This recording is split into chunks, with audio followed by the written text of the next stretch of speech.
है बच्चों, आप सबका फिर से हमारे YouTube channel the success platform पर स्वागत है। मैं एसके सलभ आज एलसीएम एचसीएफ का तीसरा पार्ट आपके लिए लेकर आपके सामने प्रस्तुत हुआ हूँ। जैसा कि हम लोग का जो ये सेशन चल रहा है, इसमें पहला वीडियो में हमने बेसिक जानकारी दी, दूसरा वीडियो में हमने टाइप वाइज क्वेश्चन बताना शुरू किया है और आज जो तीसरा वीडियो है, इस तीसरे वीडियो में हम आपके लिए जो लेकर आए हैं क्वेश्चंस टाइप्स ही हैं, लेकिन इसमें प्रॉपर्टीज बेस्ड हैं। यानी एलसीएम एचसीएफ के कुछ प्रॉपर्टीज होते हैं जिस पर बहुत सारे क्वेश्चन पूछे जाते हैं और आए दिन जितने भी एग्ज़ाम हैं जहां एलसीएम एचसीएफ से प्रश्न आते हैं तो निश्चित रूप से प्रश्न इन सेक्शनों से आते ही हैं। तो आप प्रॉपर्टीज को भी ध्यान से देखें और सारे क्वेश्चन, कुछ ऐसे क्वेश्चन जो आपका प्रीवियस होगा उसको भी हम यहाँ पे करवाएंगे और साथ ही कुछ नए क्वेश्चन भी हम आपको यहाँ पे करवाएंगे जो आज तक किसी एग्ज़ाम में नहीं पूछा गया है। अगर आप पहली बार इस वीडियो को देख रहे हैं तो आप इसके सारे सीरीज को देख लीजिए और आपके पास जो भी बुक है उस बुक को आप घर बैठ के बनाएं। निश्चित रूप से हमारे इस वीडियो को देखने के बाद आपका सारा प्रश्न बनेगा और अगर किसी भी तरह का प्रॉब्लम होता है तो आप कमेंट बॉक्स में कमेंट करके हमसे पूछें और हम बहुत जल्द अपना नंबर भी देंगे, व्हाट्सएप नंबर देंगे, जिस पर अगर क्वेश्चन पूछने की ज़रूरत हो तो आप क्वेश्चन भी पूछ सकते हैं। तो चलिए हम लोग समय गंवाए चलते हैं आज के इस सेशन पे। पिछले क्लास में हम लोगों ने टाइप 3 तक पढ़ा था। आज हम लोगों का टाइप 4 होगा, टाइप 4। टाइप 4 में हम लोग जो प्रश्न पढ़ेंगे उसको पढ़ने से पहले हम लोग कुछ प्रॉपर्टीज देखते हैं कि क्या है प्रॉपर्टीज।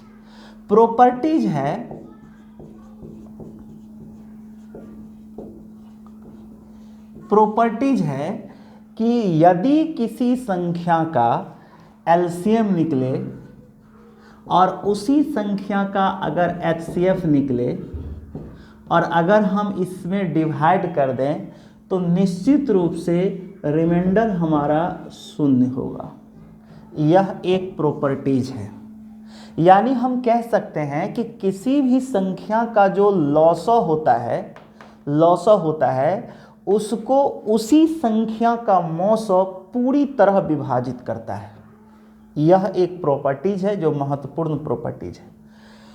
दूसरा प्रॉपर्टीज हम देखेंगे कि अगर कोई संख्या हो, चाहे वो 2 हो, 3 हो, 4 संख्या हो, तो उसका एचसीएफ क्या करेगा, उस संख्या को जो नंबर है, मान लीजिए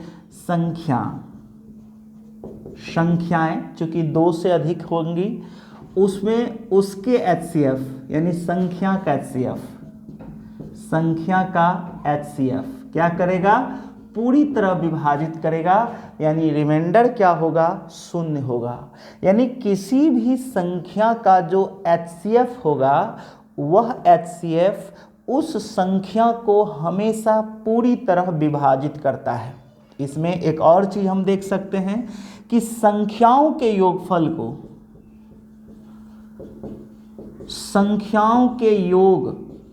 योग बोलते हैं सम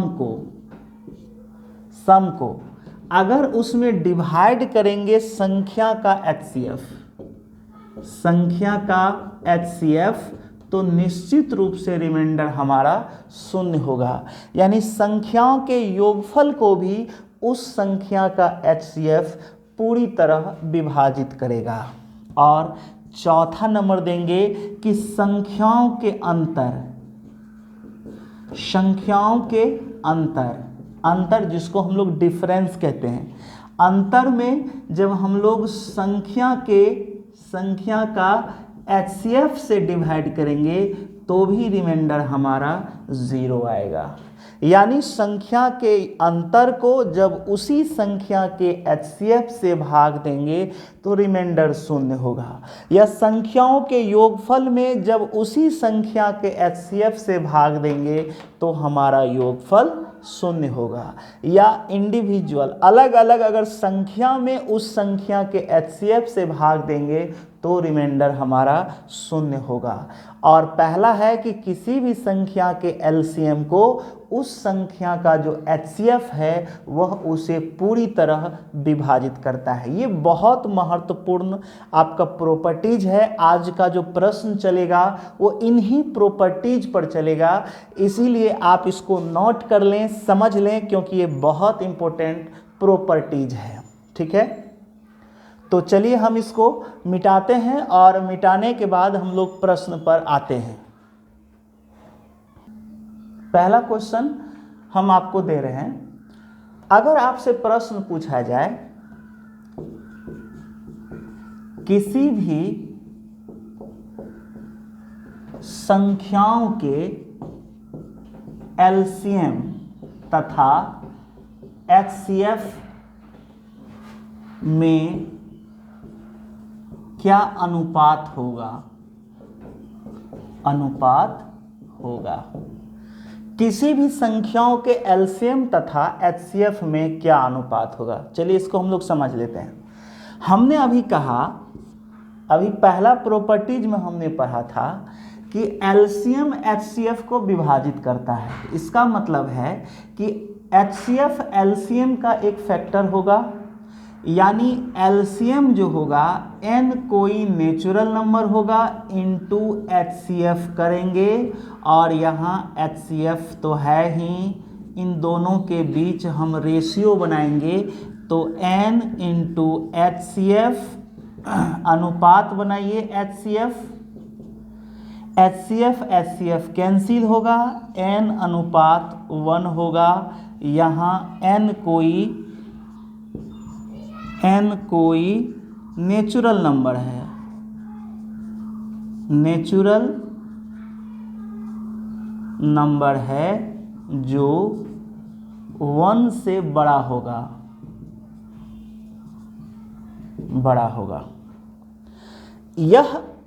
यह जो है अगर दिया हुआ हो तो जान लीजिए, अगर आपके पास ऑप्शन हो 1:6 B हो, 1:1 C हो,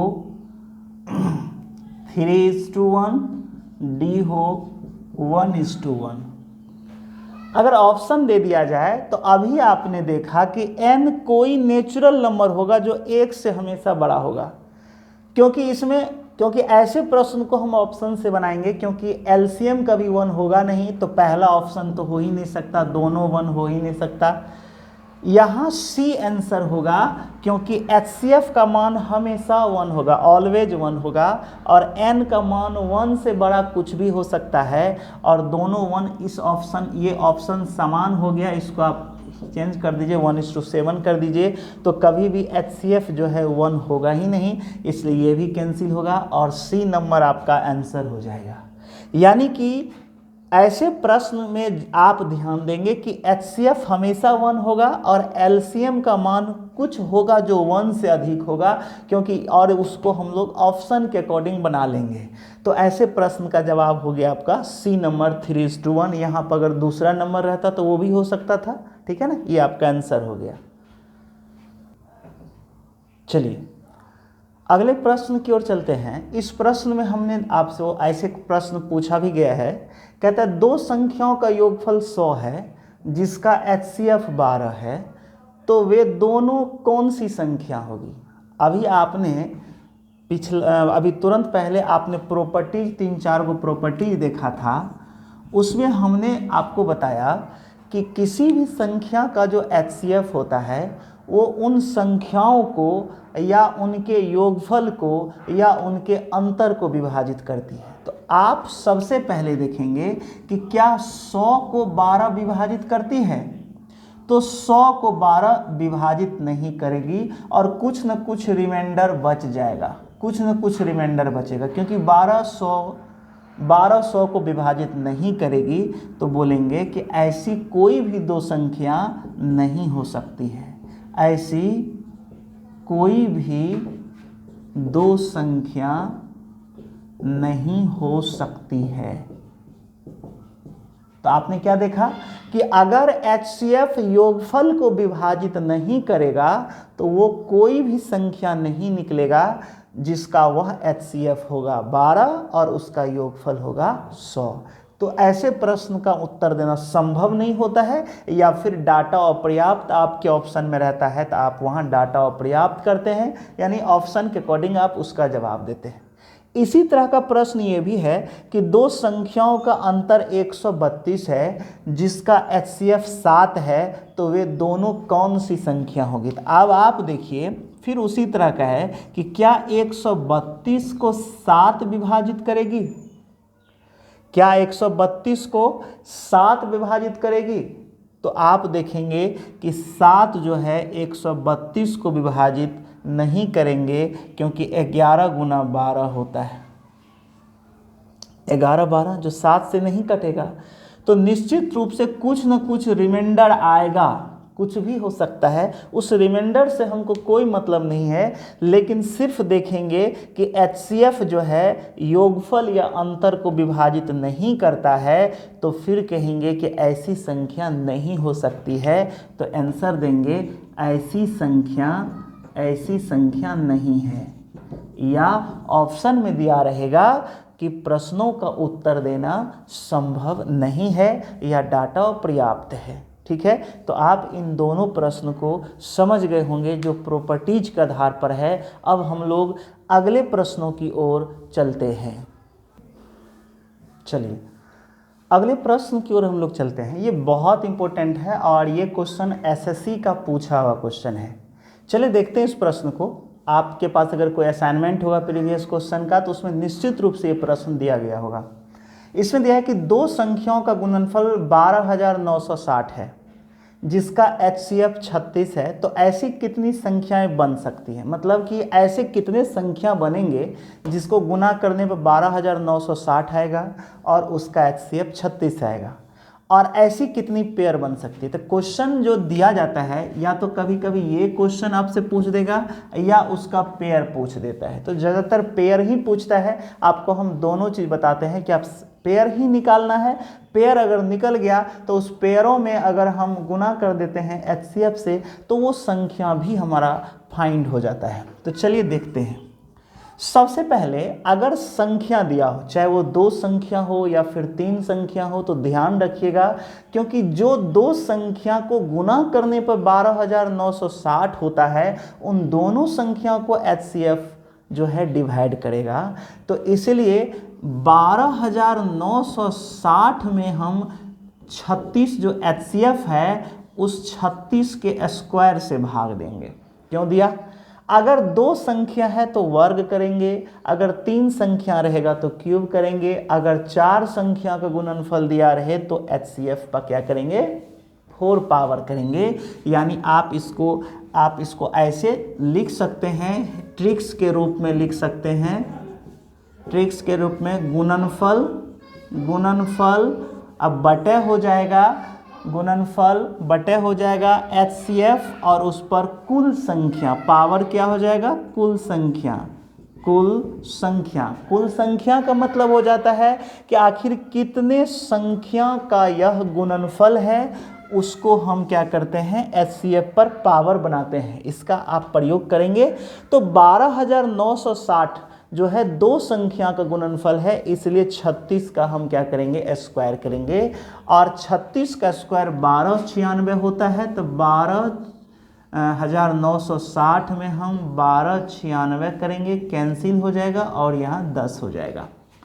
अब आप ऐसा ध्यान देंगे कि 36 ये जो 10 है ये 10 2 संख्या का गुणनफल होना चाहिए। तो आप ऐसे काम करेंगे कि 10 को ऐसे बांटिए, फैक्टर के रूप में बांटिए कि उनके बीच अनुपात बन जाए। आप अनुपात ही बना लीजिए तो 1:10 हो जाएगा या 2:5 हो जाएगा, और तो आप इसको खंड कर नहीं सकते। तो एक पेयर हो गया ये वाला और एक पेयर हो गया ये, तो ये हो गया 2 पेयर। ये क्या हो गया? अगर पूछेगा कि ऐसी संख्याओं के कितने पेयर बन सकते हैं तो 2 पेयर होंगे। एक ये आंसर हो गया, एक पेयर ये और ये हो गया दूसरा पेयर। अगर आपसे ये प्रश्न पूछता है कि बताइए वो संख्या कौन सी होगी, तो ये जो HCF है उसको हम इसमें गुना कर देंगे। तो पहला संख्या हो जाएगा 1 गुने 36 और दूसरा हो जाएगा 10 गुने 36, ये वाला। और दूसरा संख्या हो जाएगा 2 गुने 36 हो जाएगा और ये 5 गुने 36 हो जाएगा। तो इसको गुना कर देंगे तो एक संख्या का पेयर ये हो गया और ये दूसरे संख्या का पेयर हो गया। तो एक आंसर ये बन जाएगा अगर संख्या पूछेगा तो, और ये दूसरा आंसर बन जाएगा अगर आपसे पेयर पूछता है तो। चलिए हम लोग फिर नेक्स्ट प्रश्न की ओर चलते हैं। ये प्रश्न एक अलग टाइप का प्रश्न है जो आज तक किसी बोर्ड ने नहीं पूछा है, लेकिन हो सकता है कि अब जैसे जैसे प्रश्न को थोड़ा सा टफ किया जाता है तो धीरे धीरे ऐसे प्रश्न भी पूछे जाएं। अब तक हमेशा 2 संख्या पर पूछा गया है। रूल्स वही हैं कि अगर 3 संख्या का गुणनफल 35,840 है जिसका HCF 8 है, तो ऐसी कितनी पेयर होंगी या वे तीनों संख्या कौन कौन सी होगी। देखिए आपको हमने अभी तुरंत बताया कि अगर 3 संख्या का गुणनफल होगा तो HCF पर 3 पावर देंगे। तो क्या लिखेंगे, 35,840 में हम HCF पर पावर 3 देंगे क्योंकि हमारे पास नंबर 3 है। यानी 35,840 में आप अगर 8 पर पावर 3 देंगे तो 35,840/512 हो जाएगा। आप इसका क्यूब करेंगे। जब आप 512 से डिवाइड करेंगे तो ये 70 बार में कट जाएगा, ये 70 बार में कट जाएगा। अब आप देखेंगे कि ये जो 70 हमारे पास आया है ये 3 संख्या का गुणनफल है। तो इन तीनों संख्या, इसको अलग अलग करिए, आप अलग अलग करके देखिए कि तो आप क्या देखेंगे, 2 ऐसा करिए 2 × 5 × 7 यानी 5 × 10 × 7 बराबर हो गया 70। अगर आपने इन तीनों फैक्टर को किया है तो गुना करने पर 70 आ जाएगा। ऐसी और भी संख्या, लेकिन 70 के लिए 2, 5, 7 ही आ सकता है क्योंकि हमको 3 टर्म चाहिए। 3 टर्म आने के लिए निश्चित रूप से हमें एक पेयर बनेगा, ठीक है। और नंबर जब चाहिए तो HCF को क्या करेंगे, इसमें गुना करेंगे। तो 2:5:7 में आप किससे गुना करेंगे, 8 से। तो कौन कौन सी संख्या होगा, 8 दूना 16 एक संख्या होगा, 8 पंच 40 एक संख्या हो जाएगा, 8 सत 56 एक संख्या हो जाएगा। यानी 16, 40 और 56 ये 3 ऐसी संख्याएं होंगी जिसका गुणनफल 35,840 होगा और इसका HCF जो है वो 8 आएगा। इस तरह से आपका आंसर हो गया। और अगर पेयर पूछेगा तो ये एक पेयर हो गया, ये एक आंसर हो गया और एक आंसर ये हो गया। चलिए अगले प्रश्न की ओर चलते हैं। फिर यह प्रश्न हमने 4 संख्याओं पर दिया है। चलिए इसमें हमने ऑप्शन भी आपको दिया है कि ताकि आपको समझने में दिक्कत नहीं होगी। पहले जैसे कि 4 संख्या का गुणनफल है तो 7, 6, 8, 0 में आप HCF पर जो 4 है इस 4 पे पावर 4 करेंगे। आप जानते हैं HCF पर 4 पे पावर 4 करेंगे क्योंकि जितना संख्या रहेगा उतना हम लोग करेंगे। तो आप 7, 6, 8, 0 में आप क्या करेंगे, 4 को अगर 4 बार गुना करेंगे तो 256 हो जाएगा। और जब आप इसमें डिवाइड करेंगे तो ये 30 बार में कटेगा। देख लीजिएगा इसको आप डिवाइड करके। अब आप देखेंगे कि इस 30 को आप फैक्टर करेंगे, ऐसा फैक्टर करेंगे कि 4 बार में हो और चारों अनुपातित फॉर्म में आए। तो 30 को कितने बार में कर सकते हैं, तो देखिए इसको करेंगे तो आपका हो जाएगा, आप करिए 6 गुने 5 कर सकते हैं, 6 पंच 30 और तोड़िएगा तो 2 गुने 3 गुने 5 कर सकते हैं।